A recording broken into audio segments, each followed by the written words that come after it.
여러분은 좋은 그리스도인입니까?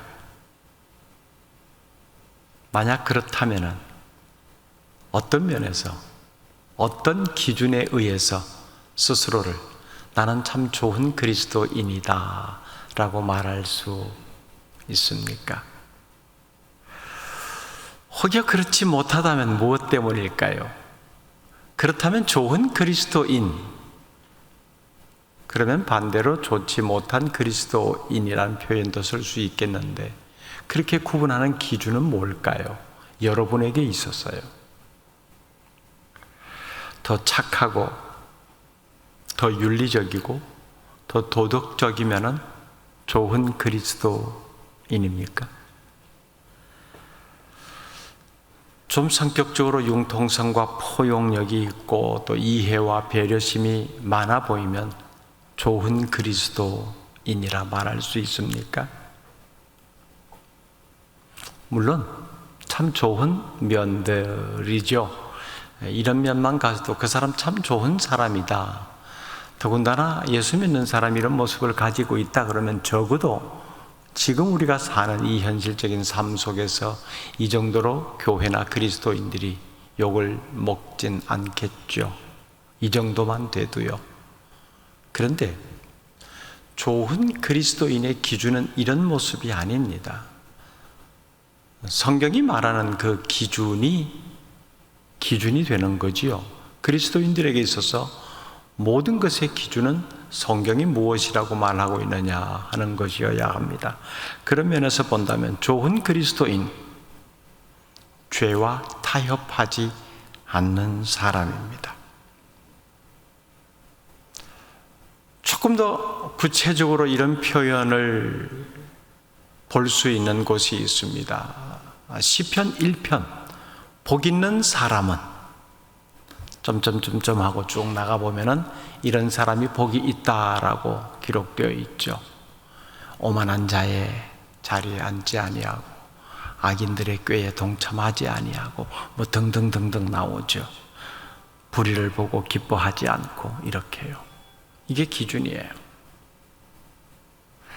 그러니까 그리스도인이라고 한다면은 하나님만 오르신 분이다라고 확신을 가지고 하나님만 진실하시다라고 하는 믿음을 가지고 하나님의 말씀만이 진리임을 믿는 사람이 그리스도인입니다. 그래서 신앙인이 된다라고 하는 것은 하나님이 삶의 기준이 되어 있는 사람임을 말하고요. 하나님이 내 삶의 모든 이유가 되어 있는 사람이라는 것을 말합니다.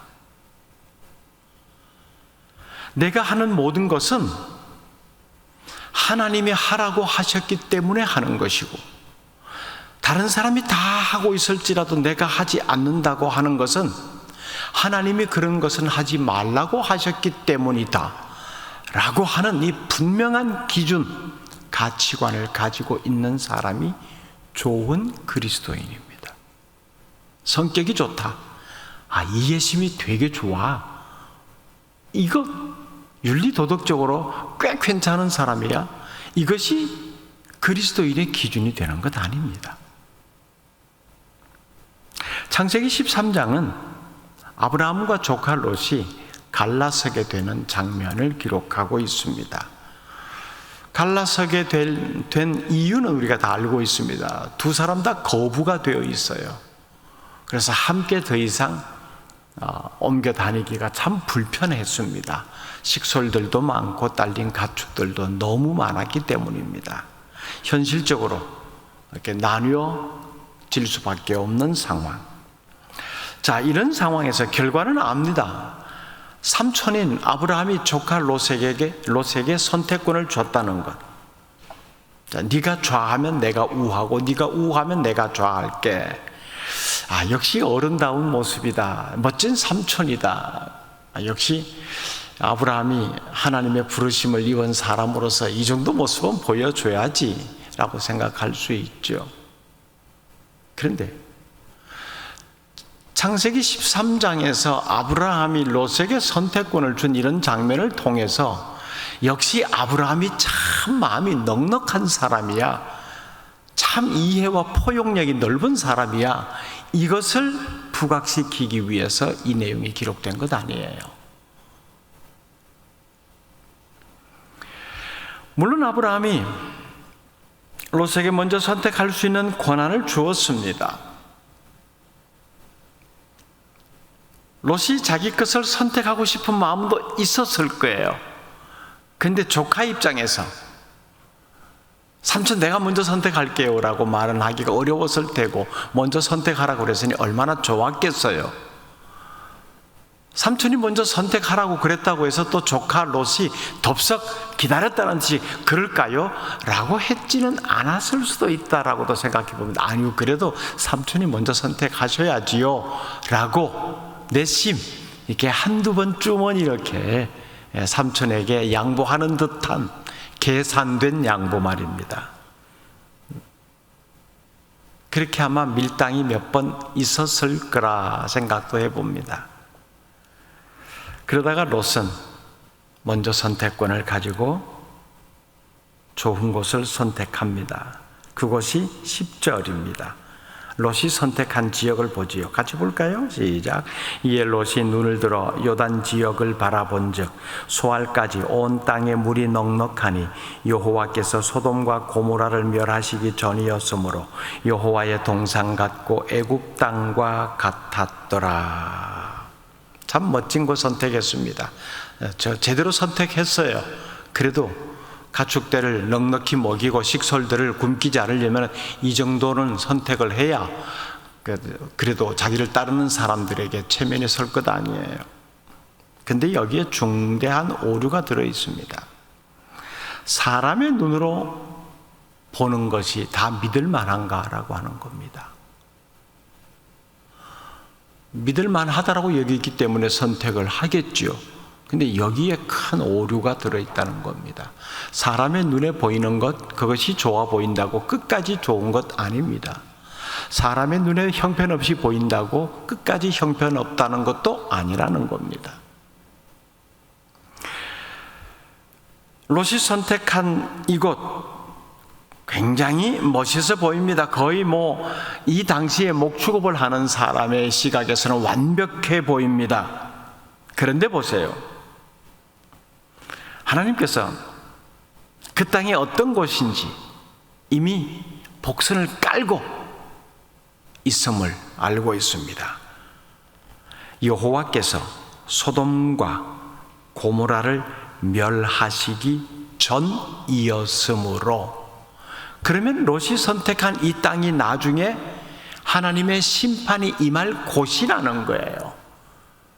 물론 이제 당시에서는 하나님의 심판이 임할 곳이라는 걸로서 아브라함도 몰랐습니다.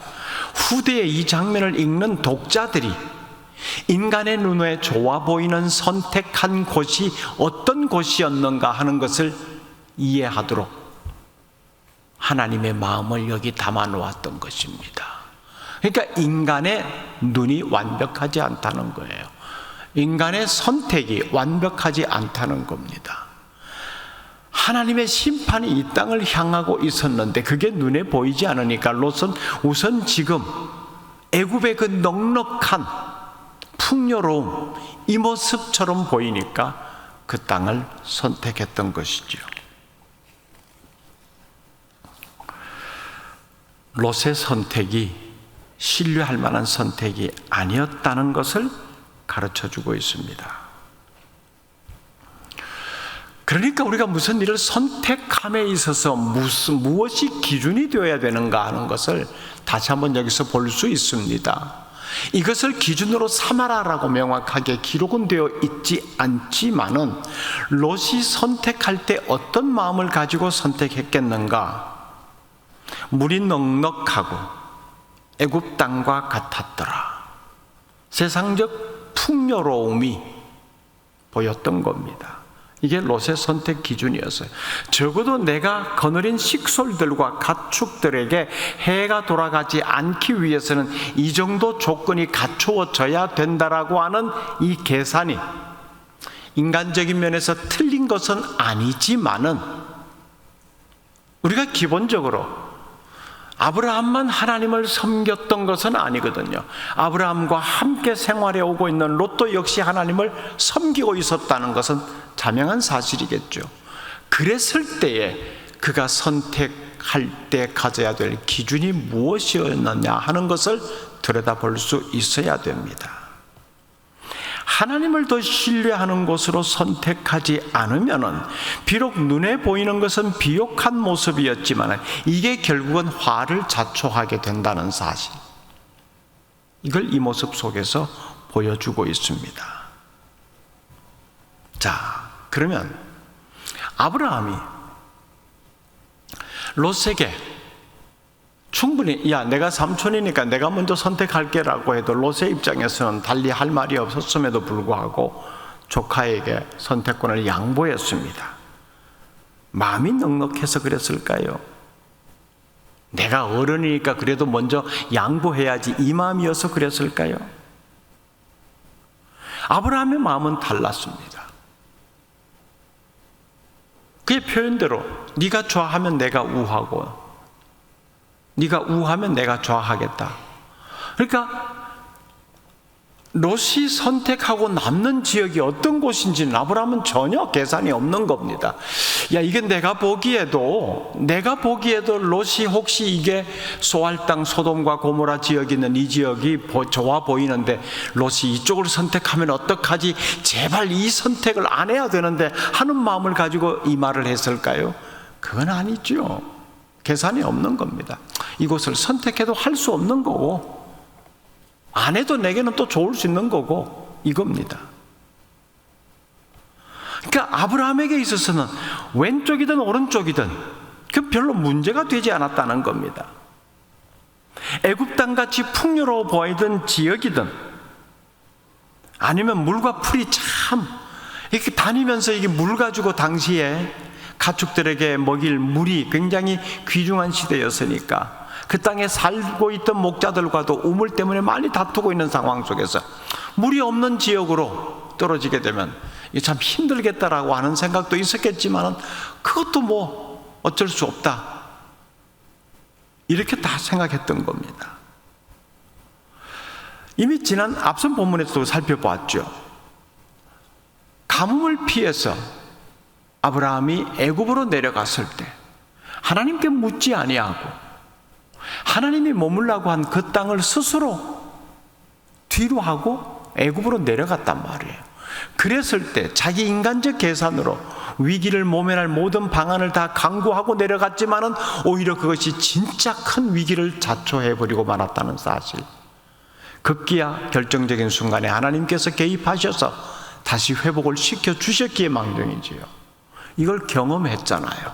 아, 내가 뭘 계획한다고 내가 뭘 준비해 놓는다고 그게 제대로 되는 것이 아니다는 것을 경험했습니다. 애굽에 내려가서 당한 일을 경험하고 다시 이제 애굽에서 올라왔잖아요. 이게 지금 아브라함의 마음입니다. 다시금 자신을 부르신 하나님을 제대로 본 겁니다. 아무것도 없는, 아무것도 준비되지 않는 그 낯선 여정길에 하나님이 동행해 주셨는데 지금도 여전히 목숨 부지하고 살고 있는데 이 생각이 든 거지요. 자, 왼쪽이 더 좋아 보이느냐 오른쪽이 더 좋아 보이느냐 이건 인간적인 생각입니다. 눈에 보이는 쪽. 우리는 현실적인 신앙생활 속에서 바로 이 방향에 대해서 굉장히 관심을 많이 가지고 있습니다. 하나님, 왼쪽으로 가면 더 좋을 것 같은데 이쪽으로 가는 게 맞겠죠? 아니면 오른쪽으로 가야 이게 하나님의 뜻이 제대로 나타날 것 같은데 이게 맞겠죠?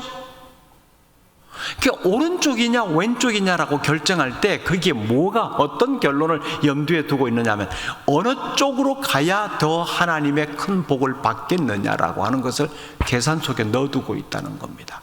그래서 방향을 자꾸 그렇게 잡으려고 하는 겁니다. 분명히 하나님의 뜻을 따르겠다라고 하는 마음을 가지고 있는데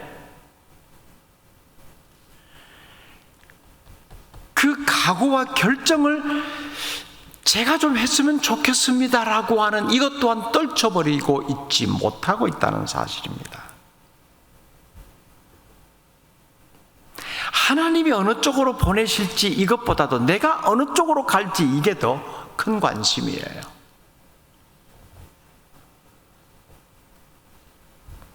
하나님의 백성으로 살아가고 있다면, 하나님이 나를 부르셨다면, 그리고 하나님이 내 삶을 인도하고 계시다면, 이게 왼쪽 길로 인도하시든 오른쪽 길로 인도하시든 하나님이 준비해 놓으신 것을 내게 주실 것이고, 그 준비해 놓으신 것을 받아서 살면 나는 살아가지는 거예요. 이걸 자꾸 잊어버리는 겁니다.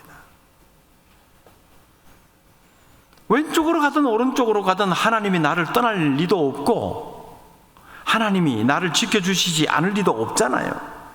그러면 어느 쪽으로 가든 어느 쪽으로 하나님이 나를 인도하시든 그게 무슨 상관이 있습니까? 이런 마음이 아브라함에게 있었던 거죠. 그러니까 조카에게 네가 왼쪽으로 가라. 그러면 나는 남은 오른쪽 택할게. 네가 오른쪽 선택해. 그럼 나는 남은 왼쪽 선택할게. 이겁니다. 하나님이 나에게 무슨 일을 시키든 순종할 각오와 헌신이 되어 있는 상태에서 하나님의 뜻을 묻는 것, 무엇을 요구하시든지 어떤 방향으로 가라 하시든지 그렇게 하겠습니다. 그런 상태에서 어떻게 하면 될까요? 어디로 가면 될까요? 라고 묻는 것과 하나님의 뜻을 내가 알아서 순종할게요, 이건 다른 거예요. 근데 많은 경우에 우리는 후자 쪽의 선택을 합니다. 하나님의 뜻을 거역하겠다는 건 아니에요. 하나님의 뜻을 순종하는데 내가 알아서 결정해서 순종할게요. 왼쪽으로 가면 더 형통하겠죠? 하나님의 뜻이 거기에 있겠죠? 이렇게 묻는 거예요. 아브라함은 왼쪽이든 오른쪽이든 그건 전혀 문제가 되지 않았습니다. 다 하나님께 맡겼어요. 자, 바로 이거예요. 아무튼 롯은 그렇게 해서 떠났습니다. 그리고 아브라함에게 하나님께서 다시 나타나셨어요. 14절 말씀 같이 볼게요. 시작. 롯이 아브라함을 떠난 후에 여호와께서 아브라함에게 이르시되 너는 눈을 들어 너 있는 곳에서 북쪽과 남쪽 그리고 동쪽과 서쪽을 바라보라. 롯도 자기가 선택할 지역을 바라보았고 아브라함도 자기가 기거할 곳을 바라보았습니다. 근데 달라요. 10절에 봅시다. 다시 한번 보세요. 무엇이 다른지.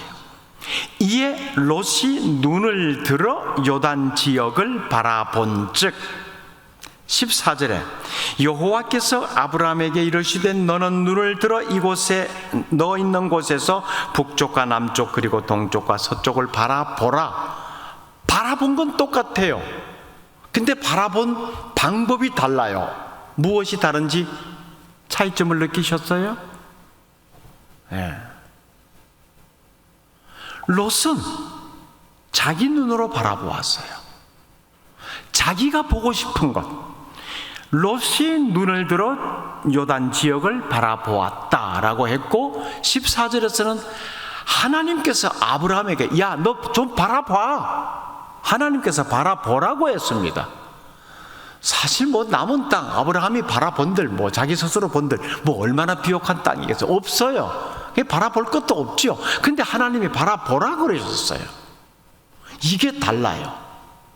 내가 보아서 선택한 땅과 하나님이 바라보라고 해서 본 그 땅이 다르다라는 겁니다. 이게 결정적인 차이입니다.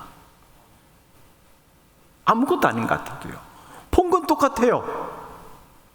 근데 롯은 자기가 보고 싶은 걸 본 거예요.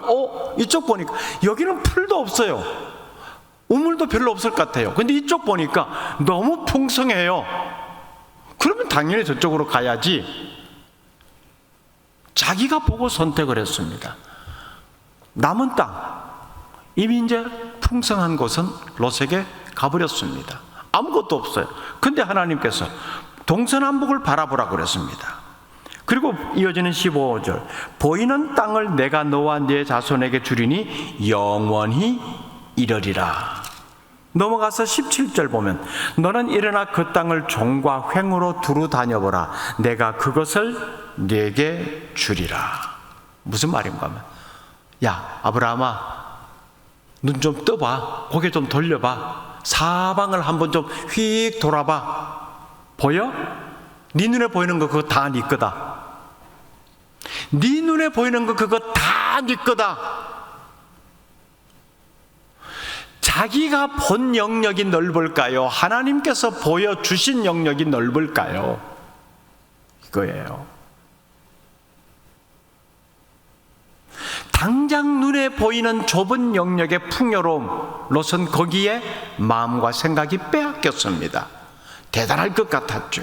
근데 남은 것 별 볼 일 없는 땅들, 그렇게 보여졌죠. 근데 하나님은 그걸 보여주셨어요. 그거 다 네 거다.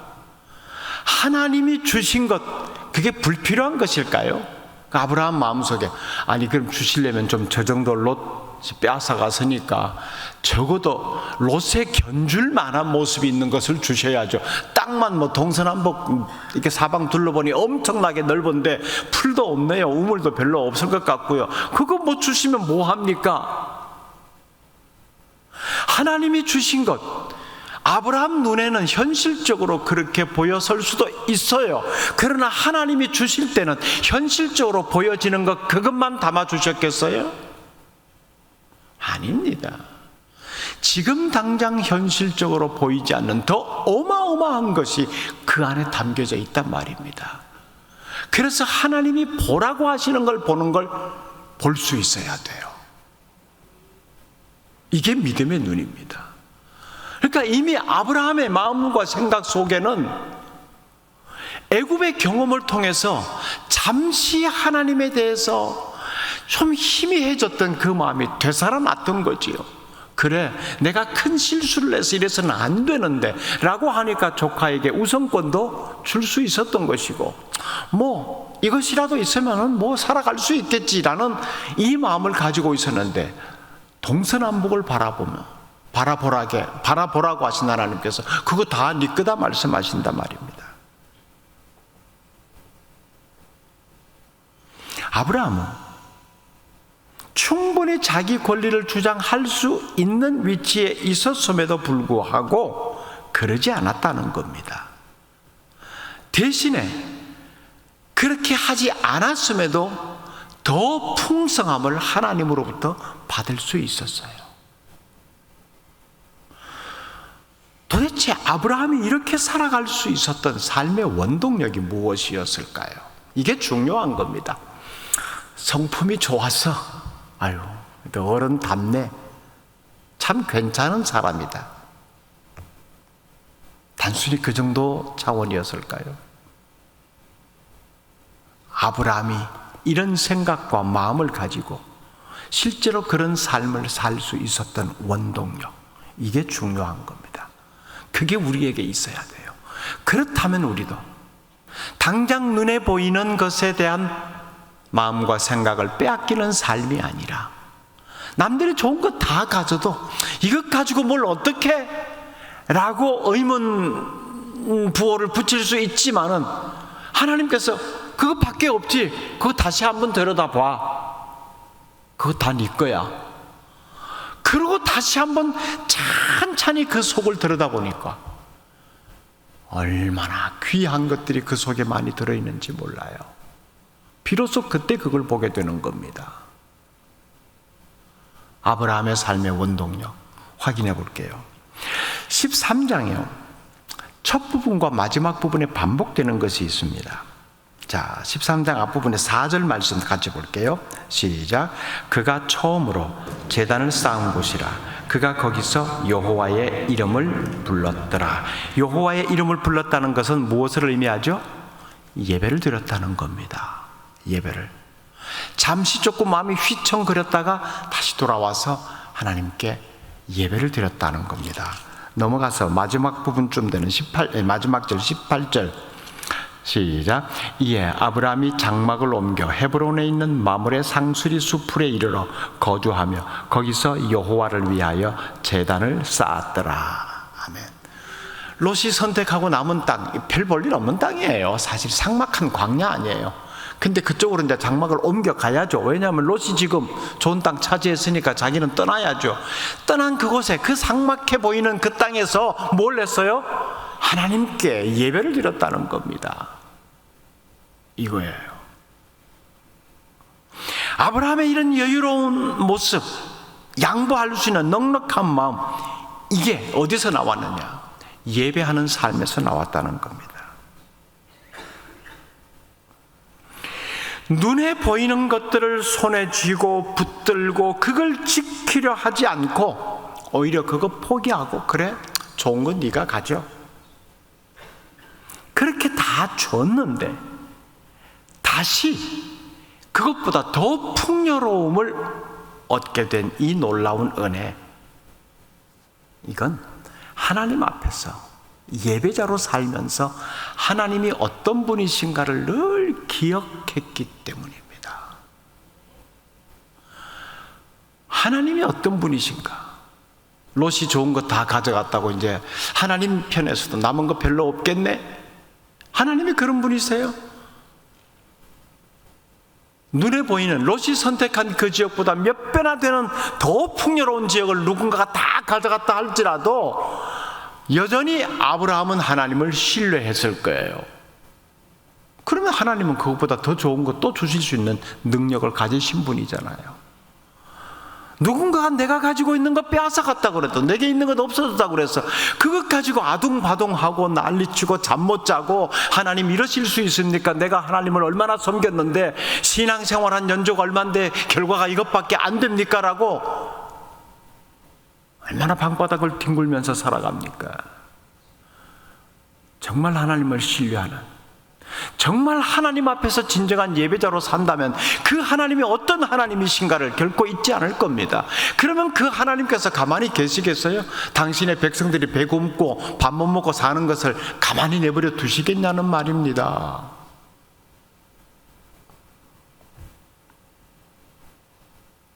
아브라함이 뭐 성격이 좋아서, 포용력이 넉넉해서 조카에게 우선권을 주고, 아니에요. 하나님과의 관계, 그분 앞에서의 진정한 예배자의 모습을 가지고 있었기 때문입니다. 이 모습은 오늘 현실 세계 속에서 살아가는 우리 그리스도인들에게도 마찬가지입니다. 내가 얼마나 하나님 앞에서 신실한 예배자로 서 있고 그 정신을 가지고 살아가느냐가 하나님으로부터 얼마나 큰 은혜와 복을 입으며 살아갈 것인가가 결정이 되는 거예요.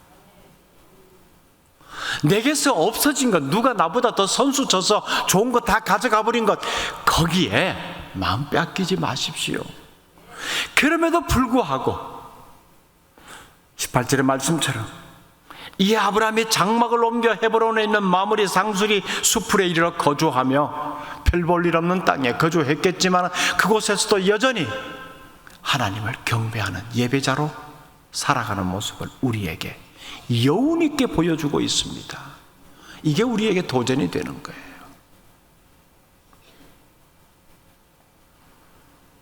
동서남북을 바라보게 하신 하나님, 바라보았다고 해서 당장 거기서 무언가 새로운 것이 막 솟아났나요? 아닙니다. 여전히 현실은 메마른 광야예요. 볼품없는 땅들입니다. 그럼에도 불구하고 이것 또한 하나님의 약속이잖아요. 그거예요. 신실한 예배자는 언제나 하나님의 약속 그대로 받아들입니다. 그게 언제일지는 모르지만 그 약속은 내게 반드시 이루어진다. 나를 통해서 그 약속은 반드시 현실화된다라고 하는 것, 이게 믿음이거든요. 그 믿음이 있기 때문에 하나님께 또다시 예배자로 설 수 있게 된 겁니다. 이게 중요한 거예요. 어떠한 상황에서든지가 하나님 앞에 예배자로 살아가는 것, 하나님이 어떤 분이신지를 알아가는 것은 예배자로 서 있을 때 가능한 일입니다. 하나님을 가까이 한다는 것은 예배자일 때 가능한 일입니다. 하나님의 신실하심에 대한 신뢰 마찬가지죠. 이것이 롯과 아브라함의 선택의 다른 점입니다. 롯이 하나님을 믿지 않았다는 것이 아닙니다. 신뢰도가 약했다는 거예요. 능력에 대해서 자기 수준만큼만 이해했다는 겁니다. 여러분, 눈에 보이는 것 믿지 마십시오. 그리고 눈에 보이는 대로 살지 마세요. 보이지 않는 세계까지 다스리시는 분이 하나님이십니다. 그분의 능력이 어떠하다는 것을 진실로 아신다면 지금 내 현실과 처지, 이 상황 속에서 내가 가져야 될 믿음의 태도가 어떠해야 하는가를 점검하십시오. 지금 내가 처해 있는 이 현실적 상황 속에서 가장 우선적이어야 할 모습이 무엇인가를 꼭 기억하십시오. 예배자로 사는 것입니다. 그것이 예배 시간, 예배 장소를 꼭 지켜라는 그런 의미의 말이 아닙니다. 일상적인 삶 속에서 하나님을 대면하는 예배자로 살아야 된다는 말이에요. 남은 것 아무것도 아닌데 그 남은 것을 통해서 하나님은 놀라운 역사를 행하시는 능력을 가지신 분이십니다.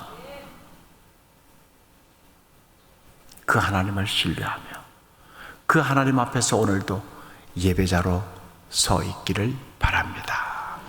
기도하겠습니다. 하나님,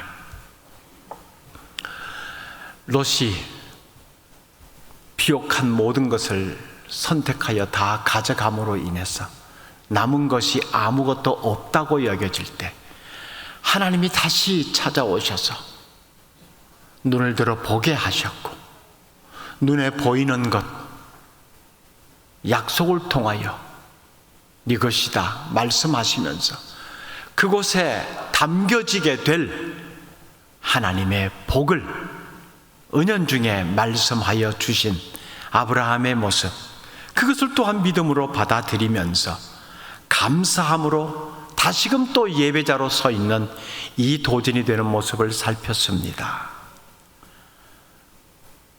이것이 아브라함이었기에 라고만 그칠 것이 아니라 우리 한 사람 한 사람 모두도 바로 오늘 이 시대에 이 모습이 필요합니다.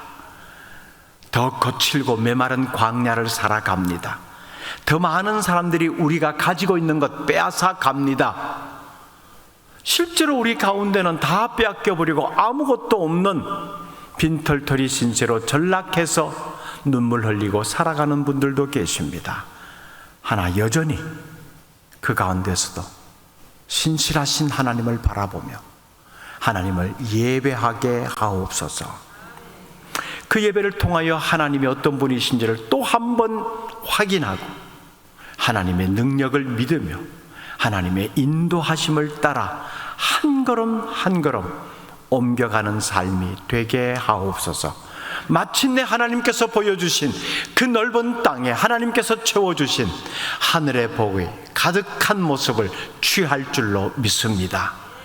오늘이 힘들지만은 그렇게 먼 미래 하나님의 복을 받을 것을 확신하면서 오늘도 예배자로 살게 하옵소서. 예수님 이름으로 기도드립니다. 아멘.